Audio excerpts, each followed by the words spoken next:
장입니다.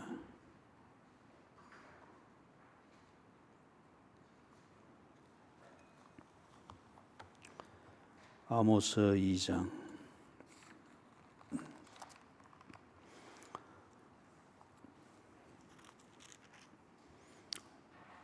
먼저 우리 13절에서부터 16절까지 같이 읽습니다. 보라, 곡식단을 가득히 실은 수레가 흙을 누름같이 내가 너희를 누르리니 빨리 다른 박질하는 자도 도망할 수 없으며 강한 자도 자기 힘을 낼 수 없으며 용사도 자기 목숨을 구할 수 없으며 활을 가진 자도 설 수 없으며 발이 빠른 자도 피할 수 없으며 말 타는 자도 자기 목숨을 구할 수 없고 용사 가운데 그 마음이 굳센 자도 그날에는 벌거벗고 도망하리라. 여호와의 말씀이니라. 아멘.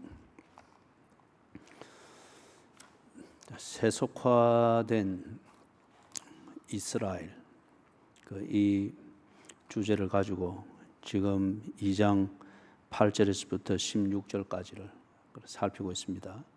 그래서 먼저 이 세속화가 뭔가에 대해서 조금 더 정리를 하고 이해를 하고 그래서 좀 13절을 자세히 좀 살펴볼 수 있도록 그렇게 하십시다. 세속화는 좀 어렵게 표현을 하면은 일전에도 한번 정리를 했습니다만은 그 사회의 모든 종교적인 권위를 무색해 만들기 위해서 시도되어지는 그 과정을 세속화라고 합니다. 세상이라는 말로 대표되어지는 인간의 욕구, 그 다음에 자기가 하고 싶은 것, 그 다음에 그것을 자기 방식대로 하고자 하는 것, 그리고 행복을 가늠하는 그 지수는, 행복의 지수를 판단하는 그 기준은 내가 만족을 느끼는가 안 느끼는가, 그리고 그것의 대부분은 감각적인 그러한 잣대입니다. 감정적으로, 감각적으로 내가 만족을 누리는가, 그러면 나는 행복하다는 거예요.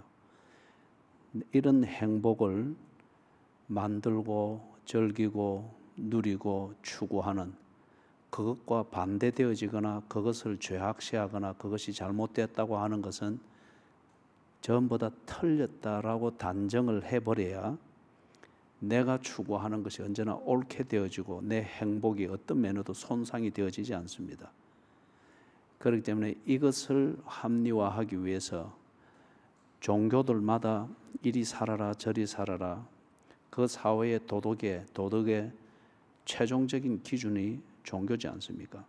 그래서 종교가 이렇게 하라, 자비를 베풀어라, 살신성인하라, 붕어유신하라, 효도하라, 기독교에서는 또 내 이웃을 내 몸처럼 사랑하라, 이렇게 이런 것을 지키고 그런 것을 따지게 되면은 앞에서 말했던 내 욕구 중심의 사는 방식과 내 욕구 중심을 채우는 그 행복이라는 것을 만들 수가 없어요. 그렇기 때문에 내 중심으로 사는 이것을 반대하는 모든 종교적 권위와 가르침을 무색해 만들어버리고 무효화 만들어버리는 이 모든 시도들, 그리고 그 시도들이 이루어가는 과정을 가리켜 세속화라고 합니다. 그래서 세속화는 한 사건이 아니고 세속화는 긴 과정입니다. 그리고 세속화는 하나의 이론이 아니고 또는 이념이 아니고 세속화는 인간이 자기 본능을 채우고자 하는 인간의 삶의 한 단편입니다. 인간의 삶은 두 가지 차원으로 전개되잖아요. 하나는 명분을 추구하는 삶입니다. 그럴 때는 반드시 본능적 욕구와 싸웁니다. 다른 한 차원은 자기 본능적 욕구를 추구하는 삶입니다. 그럴 때는 명분이든 도덕이든 이거는 전부 다 잘못된 것이고 싸웁니다. 둘 중에 하나예요. 그래서 세속화는 자기 자신의 본능적인 욕구를 추구하는 이 삶을 정당화하기 위해서 명분을 따라서 살아야 되는 이것을 무색해 만들고 그것이 잘못된 것이라고 꾸준히 차분히 정리해 나가는 그 과정을 가르쳐 세속화라고 합니다. 세속화. 자, 예를 들면은 조금 예를 들어서 우리가 한번 살펴보십시다. 교회 안의 상황을 살펴보면은 이 세속화가 특히 현대에 들어와서는 보다 더 세속화가 세밀하게 들어와 있고 빨리빨리 이것은 결과물들을 만들어냅니다. 예를 들면은 교회의 음악, 예? 교회 음악이 대개는 그레고리안 찬트라고 하는 이것은 아주 단조로웠거나 그러나 분명했습니다. 반면에 이게 이제 사성으로 되어지면서 하모니를 만들고, 그 다음에 우리나라 같은 경우에는 1980년대 초반부터 해서 경배와 찬양이라고 하는 어떤 이런 스타일이 도입이 되어지면서 고전적으로 우리의 하나님을 향한 신앙 고백을 표현하고 하나님과 교제하는 이것을 교감하는 그 소통의 통로로서의 그 음악의 장르든지 스타일이 바뀌었습니다. 경배와 찬양이라고 하는 이것으로서. 그러기 위해서 특히 청소년들과 젊은이들이 1980년대 초반에는 꽉꽉 밀려들었죠. 경배와 찬양을 하는 거예요. 그때 모교 집회라고 하는 것도 생기게 되어지고, 그게 잘못됐다 이 말은 아닙니다. 그레고리안 찬트든지 사성이든지 어떤 고전파적 음악으로 다 표현하지 못했던, 그런 방식으로 다 표현하지 못했던 하나님을 느낌, 그리고 하나님을 바람, 그 하나님과 교제하는 우리의 감동과 신앙 고백을 표현하는 이게 제한이 되어지죠. 이걸 또 다른 장르로서 표현하는 데 있어서 상당한 기여를 했습니다. 그리고 찬양이 소리만이 아니라 온몸으로 참여하는, 그리고 표현하는 어떤 전인적인 찬양을 한다는 이런 면에서도 상당한 기여를 했습니다. 그런데 80년대 이게 지나가면서 90년대 되어지고 하면서 이게 무언가 참여한 사람들이 교감을 확대하고 참여한 사람들이 무언가를 느끼게 만들고 그들에게 있어서 소위 우리가 심리학적 힐링이라고 하는 이 관점에서 볼 때 치유되어지는 것, 카타르시스가 있게 되는 것, 이걸 위해서 쉽게 말하면 울게 만들고, 그 다음에 엑스타시 현상이 일으킬 정도로 자기 나름대로의 부르는 것이 주는 그 감정적 피드백을 받으며 자기가 다시 감정의 파도를 타고 아주 엑스타시 현상에 가까운 그러한 무언가를 체험하게 하고, 어떤 이런 연출이라고 하는 이게 필요성을 가지게 되어지고, 이 연출을 만들려고 하니 음의 효과가 필요하고, 음의 효과가 필요하니 보다 더 복잡한 그런 인스트루먼트, 음악 도구들이 필요하게 되어지고, 그리고 신앙 고백보다는 이 음악의 도구들을 가지고 이 연출의 목적을 위해서 그때 소리내고 그런 소리로 연주할 수 있는 프로페셔널들이 반주를 맡게 됩니다.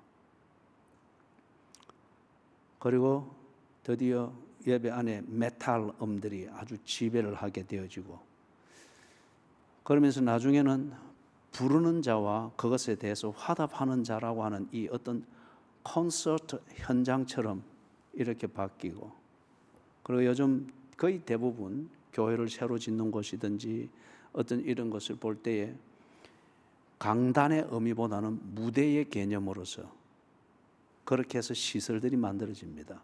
어김없이 앞에서 조명이 시설이 맞추어지고 어떤 그런 식이 되어집니다.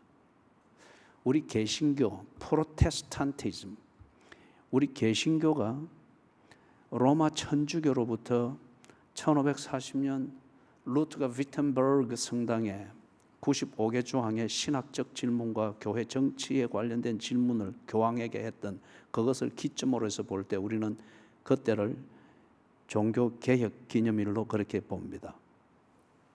물론 그게 루터 혼자만의 일은 아닙니다. 개혁자들의 목숨을 건 여명기들이 쭉 있어 왔죠. 그러면서 위텐버그 성당에 그것을 95개 조항의 신학적 질문, 성경의 권위를 인정하는지, 교황의 권위가 우위에 있는지, 이것이 이슈입니다. 그래서 95개 조항으로 이제 종교 개혁입니다. 그때로부터 해서 우리는 이것을 상정하여 개신교의 강단, 범접할 수 없는 하나님의 그 위엄, 범접할 수 없는 예배의 거룩성, 함부로 그 범접할 수 없는 하나님과 하나님 백성의 그 만남. 출애굽기 19장에서 하나님께서 모세를 시내산으로 불러 올리기 전에 거룩을 지켜야 될 그것을 말씀을 하죠. 그래서 백성들은 산 기슭에 머물고 산에 결코 다가가지 못하도록 그것을 침범이라고 했습니다. 이 거룩성을 받들고, 그리고 그 하나님의 임재, 그리고 우리 가운데서 예배를 주도하시고 예배를 받으신다는 이 신앙 고백적 표현으로서 그것을 visualize, 가시화시킨 게 뭔가 하면은 강대상입니다. 그래서 강대상은 다른 어떤 것보다도 여기서 말씀이 선포되어진다. 하나님이 시내산 위에서 모세에게 말씀하듯 하나님의 임재와 하나님이 자기 백성을 만나서 통치하신다는 이 하나님 나라의 개념에 이 가시화되어지고 하나님의 그 실존을 증명하는 그 실체가 뭐냐? 말씀이라는 겁니다. 말씀이 있다면 말씀하는 자가 있을 것이고, 말씀하는 자가 말씀을 하고 있으면 듣는 자가 있을 것이고, 하는 자와 스피커와 그 다음에 스포컨이 있으면 거기는 교제가 있다는 거죠. 이게 개신교가 가지고 있는 이 신앙 고백에서 만들어진 교회 구조의 근본입니다. 그래서 개신교의 이 교회 구조는 단순합니다. 성공회 같은 데서의 그들의 이 신앙 고백의 그 핵심에는 말씀의 강단보다는 교회당의 전체 모습이 위에서 단면도로 보면 십자가형입니다. 그렇게 이제 고백을 해왔단 말이에요. 그런데 처음에 이야기했던 음악의 그쪽으로 돌아가면 지금은 퍼포먼스에 유익하고 실용적이 되도록 교회당이 그렇게 꾸며집니다.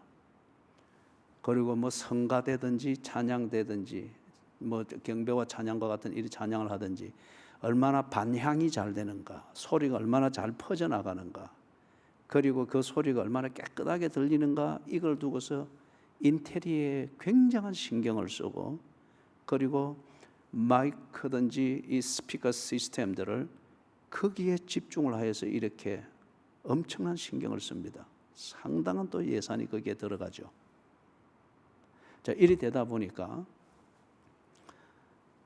교회에 처음을 오든지 아니면 교회를 수십 년을 다니도 여전히 이 복음이 뭔지를 모르고 그냥 교회에 와서 종교적 문화 속에서 나름대로 feeling good, 좋은 감정으로, 그리고 카타르시스를, 이게 교회 다니는 목적의 전부로 여기는 자들은 언제나 보면은 그걸 따집니다. 그걸 따져요. 그죠? 잊지 말아야 될 것은 우리 개신교 신학에 근거하면은 여러분이 교회에 들어와서 강대상을 향하여 앉아서 마음을 정리하는 시간, 그때부터가 이미 예배입니다. 그렇기 때문에 교회에 들어올 때에 커피 잔 들고 오고 이런 거 하지 말라는 거예요. 의학적인 그런 문제 때문에 예배 중에도 목을 적셔야 되면은 딸그락 소리도 나지 말고, 실수로 넘어져도 물이 쏟겨서 막 허둥지둥 그래서 예배를 엉망으로 만들지 아니하도록 안전한 그릇에 딱 담아서 조용히 목을 적시고 그렇게 하도록 가르치는 겁니다. 그런데 이게 점점 무색하게 되어지고 듣기에 좋고 소리가 깨끗하고 이렇게 해야 또 앞에서 뭐 공연하기도 좋고 이런 식으로 자연스럽게 다 넘어가 버렸어요. 그리고 강대상은 아주 편리하게 뭐 보면대 움직이듯이 이렇게 하기도 하고 저렇게 하기도 하고, 그게 다목적 다용도로 사용하기에 강단이 그렇게 시설되는 게 좋다는 거예요. 이게 뭐냐면은 세속화입니다. 이게 뭐냐면 세속화예요. 말씀의 권위, 그게 어떤 의미를 가지는가, 이것에 대해서는 불과 20, 30년 지나가면서 교인들이 그것에 대해서는 다 잊어버렸습니다. 교회 목회자들도 그것을 가르치지 않았습니다. 다양한 종류의 사람들이 자기의 필요를 가지고 왔을 때 시설과 그것이 만들어내는 컬처, 더 이상 예배가 아니라 문화라고 하는, 여기서 공감하면서 편안히, 그래서 사람이 자꾸 채워지는 그 목적에만 집중을 하다 보니 교회 시설이 필요하고 교회 시설이 표현하는 신학적 의미와 신앙 고백적 의미가 무엇인가, 이게 대대로 개성이 되어져야 된다고 하는 이 교회 시설의 본연의 의미를 무식하게 만들어 버렸습니다. 그리고는 사람들이 어떤 종류의 사람이 오든 지 마음대로 앉아서, 그러나 편안하게 지 목적대로 교회에서 한 1시간 즐기고 갈 수 있도록 해주는, 이게 교회 시설을 정리하고 꾸미는 것의 목적이 되어버린 거예요. 세속화입니다. 오전 오후 예배, 이것은 성경적입니다. 아침 예배를 드리고, 그리고 해가 질 때에 하루 일상을 마치는 제사를 드리고, 하루 종일 하나님의 은혜 가운데 살았다는 겁니다. 이것에 대한 진정 고백입니다. 그런데 이게 현대로 오면서 도시화되어지는, 이것을 우리가 무시할 수는 없습니다. 도시화되어지면서 그게 이런 도시화되는 과정에서 이런 예배, 아침 예배와 저녁 예배에 이 신학적 본질을 바로 가르치고 바로 전승이 될 수 있도록 교회가 도시화되어지는 이 상황에서 이걸 어떻게 가르치고 어떻게 보존할 것인가 하는 진지한 고민이 되었어야만 됩니다. 그런데 어느 날부터인가 저녁 예배가 오후 예배가 되어지고, 아침 예배가 11시 예배가 드리는 것은 아침 좀 늦잠 자고 일어나서 그 다음에 마치고 나면 점심시간 같이, 이게 시간 흐름상 참 편리한 시간대단 말이에요. 그리고 오후 예배가 되어지고, 오후 예배도 이제는 오후 1시에 드리는 예배들이 상당히 많다 그래요. 오후 1시에 오후 예배를 드리는 교회들이 11시 예배 드리고, 그 다음에 점심 먹고 잠시 쉬었다가 1시에 예배 드리고, 또는 일부 예배를 만드는 것, 그 다음에 1부, 2부, 3부, 4부 도시화되어지면서 불가피하게 2부, 3부 예배가 마련될 수 있습니다. 그러나 적지 않은 경우에 몇 부 예배를 나누는 것은 교인들에게 선택의 폭을 넓혀주는 편리함입니다. 일찍 예배 드리고 출근해야 될 사람 출근하고, 늦게까지 일을 해야 되는 사람이나 늦게까지 자고 빈둥거리는 사람, 주일이 그들에게는 여전히 일요일의 개념이에요. 그런데 때에 11시 예배 놓치면은 2시 예배 놓치면은 5시 예배. 그죠? 아주 편리함을 제공을 하는 거죠. 그럴 때에 예배를 드렸다는 의무감은 채울 수 있을지 모르지만, 그 다음에 교회 입장에서는 원하는 교인의 수를 늘려가는 좋은 대안이 될 수 있을지 모르지만, 예배의 근본 정신은 사그라졌습니다. 하나님께 드림이 되는 예배가 아니고 내 편리를 위하여서 하나님을 끌어내어 내게 맞추는 어떤 그런 식이 되어버렸습니다. 교회 의자는 이렇지 않았습니다.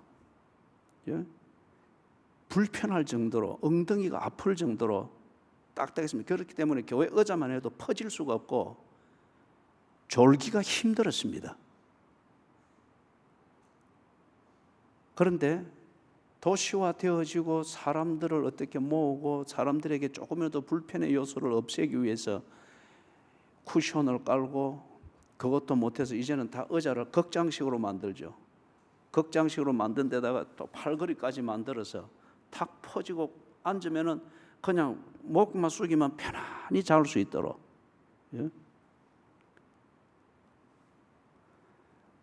그런 시설만 봐도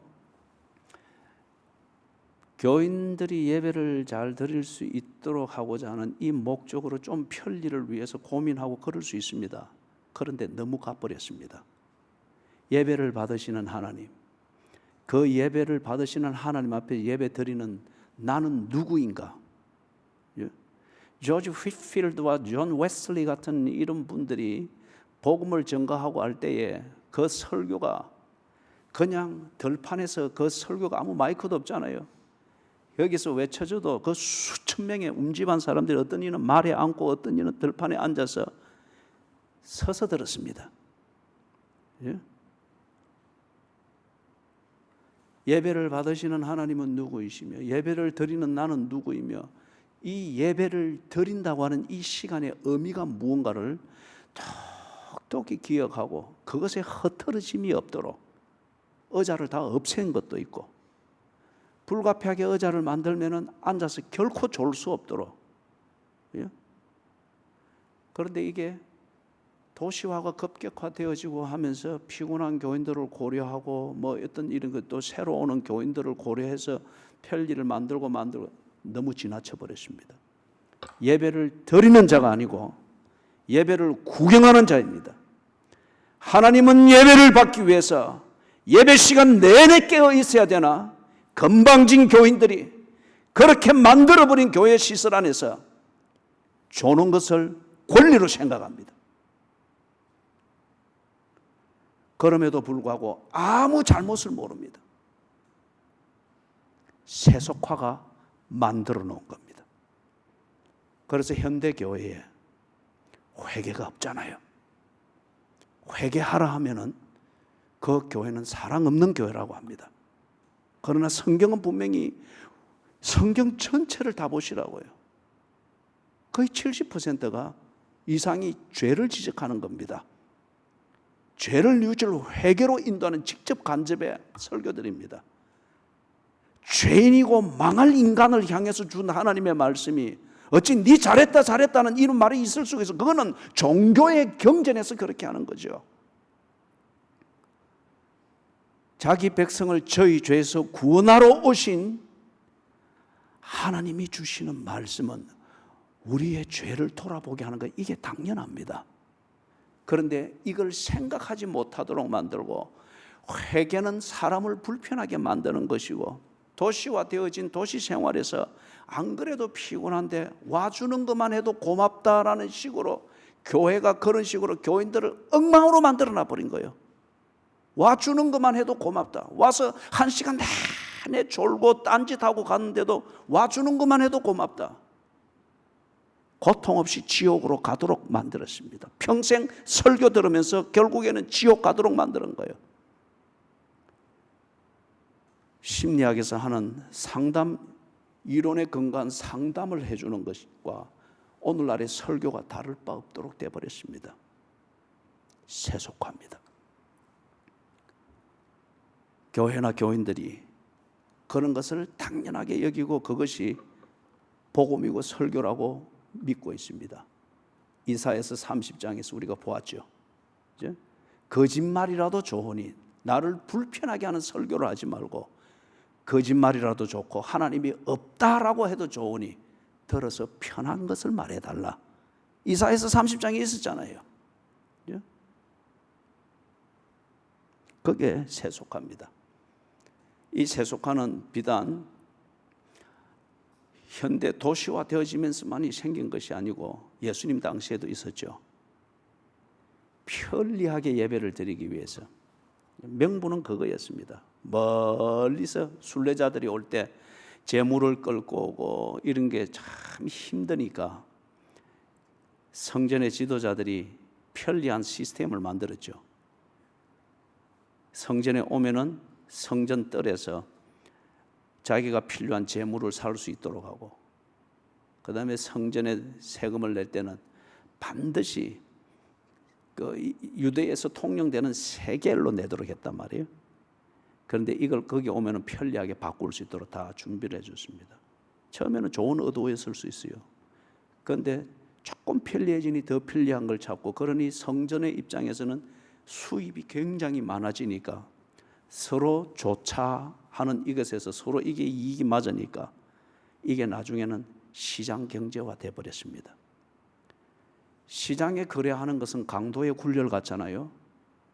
고객은 깎으려고 하고 파는 사람은 이익을 남기려고 하고, 그러니 서로 친절을 말하지만은 친절 뒤에 내 욕구를 챙기고 이익을 챙기고자 하는 거래가 있으니 강도의 굴열입니다. 이게 보편화되어 버린 거죠. 순례자들이 성전에 예배하러 와서 하나님을 예배하기 위하여서 성전 계단을 오르면서부터 시편 120편에서부터 시편 137편에 있는 이 버릇들을 고치면서 하나님 앞에 신령과 진정으로 나아가는 이 긴장보다는 적은 돈으로 필요한 돈을 바꾸고 적은 돈으로 재물을 사고 나름 그 다음에 절차를 밟아서 어떤 이 편리함을 받는 것. 그래서 작년에 순례에 왔을 때 만났던 그 돈 바꾸는 자, 그를 찾아서 그가 조금 더 좋은 이율로 해주니까 찾아서 휘적거리고 다니고, 이게 성전 안에서 보이는 열심인 거예요. 예수께서 이 세속화로 굳어진 예루살렘 성전에 이 엉터리 예배자들을 확 휘저어 놓았죠. 분개해가지고 다 뒤집어 버리고 다 쫓아내 버렸습니다. 세속화가 그만큼 무서운 겁니다. 세속화는 절대 잘못을 못 깨닫습니다.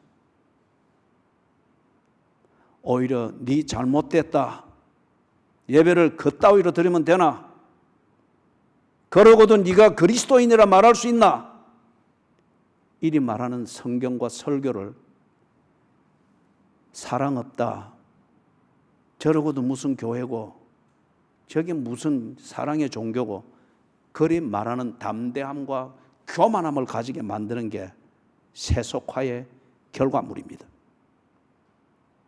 이거는 예수님이 뒤집어 엎지 않으면 해결이 안 되는 겁니다. 그 본보기로 예수님이 성전을 청결케 하는 걸 보여준 겁니다. 그리고 예수님이 그렇게 하기 전에 예수님이 오시기 전 약 700여 년 전에 아모스가 이것을 보여준 겁니다. 세속화된 이스라엘을 정리하기 위해서 하나님께서 그들을 심판하시는 것. 세속화는 절대 스스로 못 돌이킵니다. 이미 그 틀 안에 딱 들어가서 일종의 중독과 같은 거예요. 여러분, 중독 환자를 치료하는 걸 보았어요? 그거는 절대 의사하고 중독 환자하고 대화가 안 됩니다. 묶잖아요.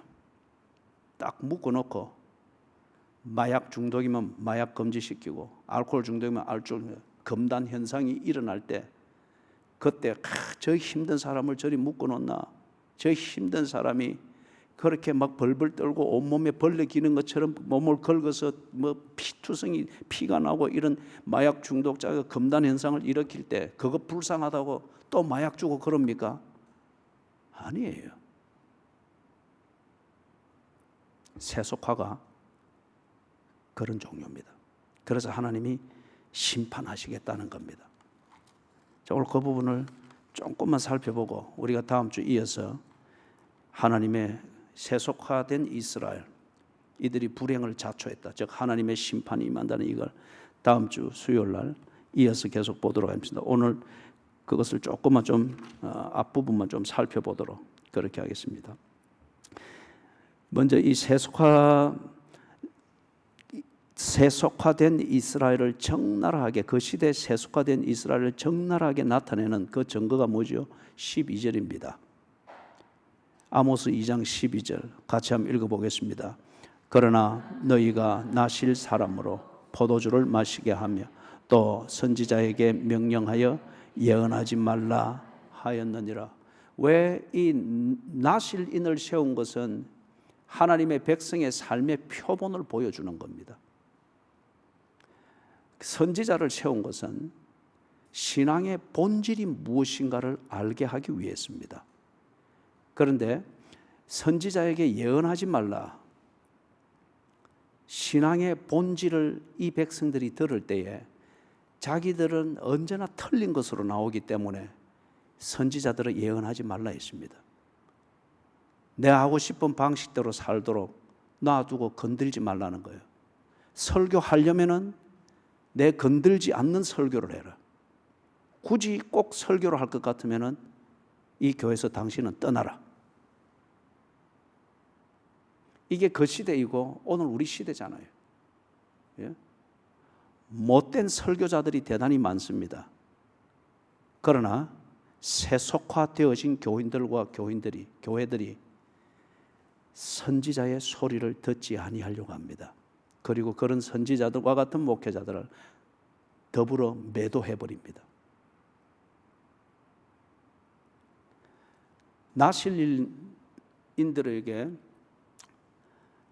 나실인들이 독주를 마시지 못하도록 되어 있습니다. 민수기서 6장에 나실인의 법이 나오죠. 그 시대에서 합당하다고 여기는 그 삶의 방식에서 상당한 부분 나실인은 격리되어 있었습니다. 그들이 포도주를 마시는 것 지극히 평범하고 거기에 빠져버리면은 그 사회에서 문화적 교류가 안 되는 지극히 합당하고 평범한 일상 중에 하나가 포도주인데 나실인은 그것을 입에도 대지 못하게 했습니다. 심지어는 포도나무에서 난 것은 어떤 것이라도 먹지 않도록 한 게 나실인의 법이었습니다. 보편적으로 통하는 문화라고 해서 그게 다 옳은 것은 아닙니다. 예를 들면 이 시대에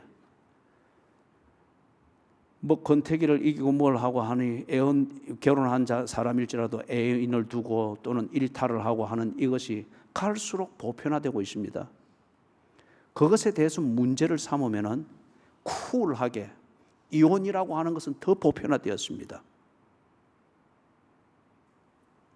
그렇다고 해서 그게 보편화되어 있다고 해서 그렇게 사는 것이 옳은 겁니까? 그게 보편화되어 있다고 해서 그 보편적인 문화대로 분위기 맞춰서 살지 않으면 그건 틀린 겁니까? 나실인들이 그 당시에 보편화되어 있는 그 문화, 그 삶의 방식대로 그들은 살지 못하게 되어 있었습니다. 그 사회에 통용되는 문화일지는 모르나 그것은 하나님을 순종하는 사람의 자세는 아니었기 때문입니다.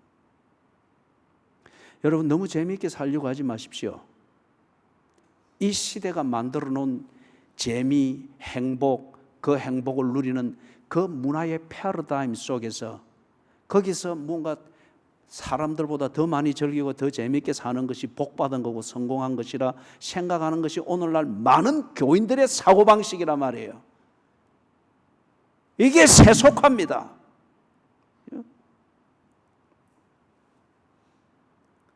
왜 나실인들에게 그 보편적인 그 문화 그리고 그 문화가 주는 즐거움 이것을 누리지 못하도록 독주를 마시지 못하게 하고 포도나무에서 난 것은 건포도라도 먹지 못하도록 그리 했을까? 그 문화 속에서 그런 것을 탐닉해 나갈 때에 이 포도주에 대해서는 우리가 지난주 수요일 날 이야기를 했습니다. 그것을 즐길 수 있을지는 모르나 그 즐기는 것, 그 감각적인 충족감이 뭐 행복이다.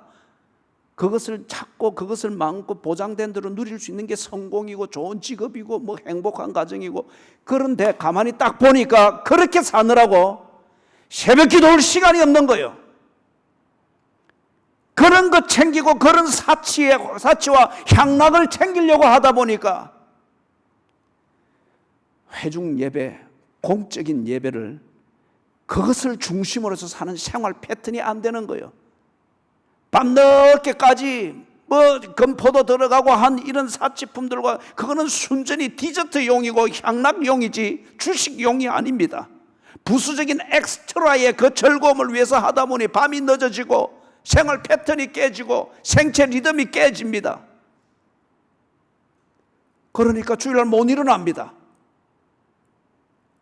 아이고 다 뭐 행복하자고 하는 건데 굳이 꼭 교회 가야 되나?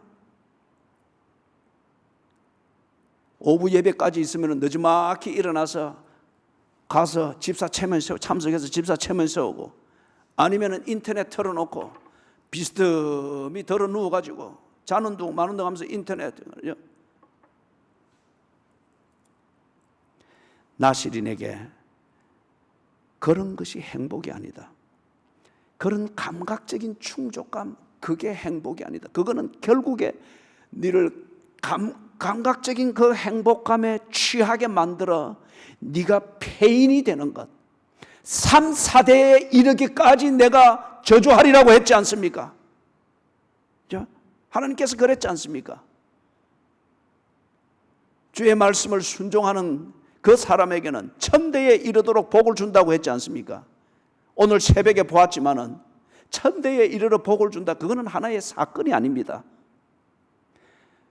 주의 말씀을 지키고 나시린이 했던 것처럼 하나님을 순종하기 위하여서 지금 우선 즐겁게 보이는 것을 차단하는 불편함을 감수하고 하나님을 순종하는 그 정표로서 정해진 시간에 주 앞에 나아가 온 마음과 정성과 힘을 다하여 지난주와 변함없이 예배 드림을 통해서 내가 주 앞에 신실했으며 주님을 순종하기 위하여 집중하였다고 하는 것을 온 마음과 힘과 뜻과 정성과 목숨을 다하여서 지난 주일처럼 이 내일도 예배 드리기 위하여 오늘 포도주를 마시며 오늘 금포도를 만든 그 요리들을 먹으면서 문화적 사교의 즐거움을 즐기는 것을 내가 차단하고서 내일 예배에 집중하기 위해서 오늘 불편함과 재미없음을 감수할 때 그 시간들이 하루 이틀 쌓이고 1년 2년 쌓여가는데 어느 날 돌아보니 오늘 새벽 보았던 그 말씀처럼 시편 143편 8절에서부터 마지막에 있는 그 말씀처럼 아들들은 장성한 나무가 되어 있고 딸들은 아름다운 궁궐에 다듬어진 모퉁이 돌이 되어 있고 내 수레는 무거워서 추수물로 실어서 무거워서 움직일 수 없을 정도가 되어 있고 전쟁을 피하여 도망가는 일이 없고 도둑을 피하여서 도망가는 일이 없고 이 삶이 하루 이틀 1년 2년 쌓이다 보니 그렇게 딱 바뀌어 있는 거예요. 이게 천대에 이르도록 복을 주리라. 그러나 3, 4대 동안 하나님이 저주하리라. 이거는 사건입니다. 따져보시라고요. 3, 4대는 바로 당대입니다. 할아버지, 아버지, 손자, 할아버지, 아들, 할아버지, 아들, 아들의 자식 3대가 당대입니다. 이는 사건이에요.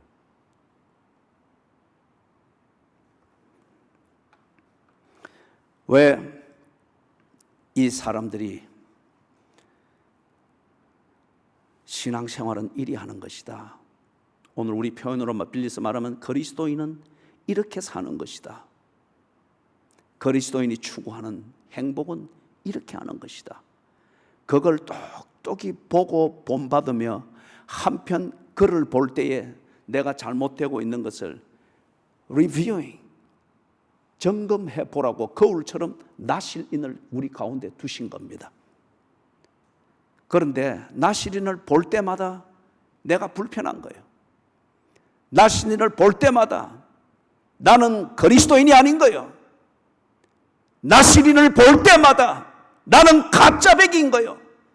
그러니 이 사람들이 나시린을 보면서 나를 고치려고 한 것이 아니고 나시린을 변질시키려고 했던 겁니다. 술 한잔 먹는 게 뭐 그리 대수롭나? 술도 먹고 이래 해야 전도도 할 수 있고 그런 거지 않나? 뭔 그리 꼭 배우자 한 사람에게 매였으면 그리 하나? 그래가지고 어떻게 이 쿨한 사회와 통할 수가 있나? 니도 일탈을 해보고 바람을 피워봐야 그렇게 사는 사람들을 이해할 수 있고 뭔가 대화도 될 수 있고 대화가 돼야 전도가 될 수 있나? 나시린을 변질시켜버렸습니다. 선지자를 예언하지 못하도록 했던 것 앞에서 많이 이야기했습니다.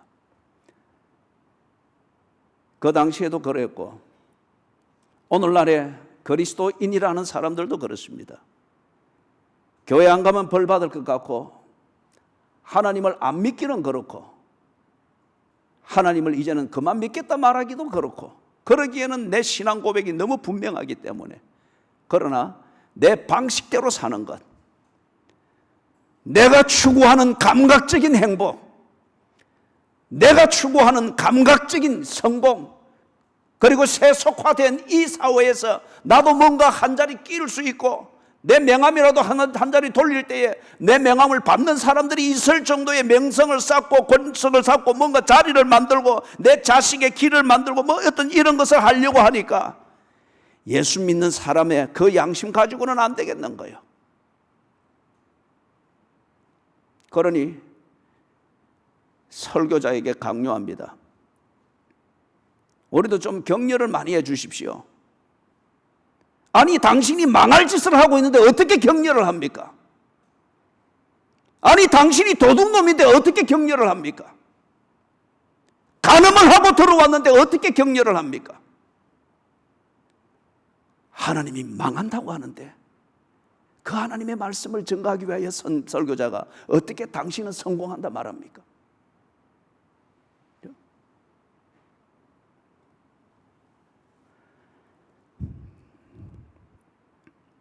그래서 아모스 시대에 이스라엘이 그랬고, 인간이 별 수 없습니다. 사는 시간이 다를 뿐이지 인간은 별 수 없습니다. 아모스 시대에 사람들이 그랬고, 예수님 당시에 사람들이 그랬고, 오늘 이 시대에 교인들이 똑같습니다. 선지자들은 예언하지 말라고 합니다. 내게 맞는 소리, 내가 들을 만한 소리를 하든지 아니면은 내하고는 상관없으니 당신은 여기서 나가주시오. 이게 지금으로부터 약 2700여 년 전 아모스 시대의 이야기이고 2000년 전 예수님 시대의 이야기이고, 오늘 아무 걱정 없이 좋은 시설 안에서 지 하고 싶은 대로 예배 시간을 때우고 있는 한국 기독교회의 교인들의 이야기입니다. 나실린에게 포도주를 마시게 하고 선지자에게 예언하지 말라. 찬송가 94장을 부르겠습니다. 다음 주 수요일 날 13절에서부터 14절을 강의하도록 하겠습니다.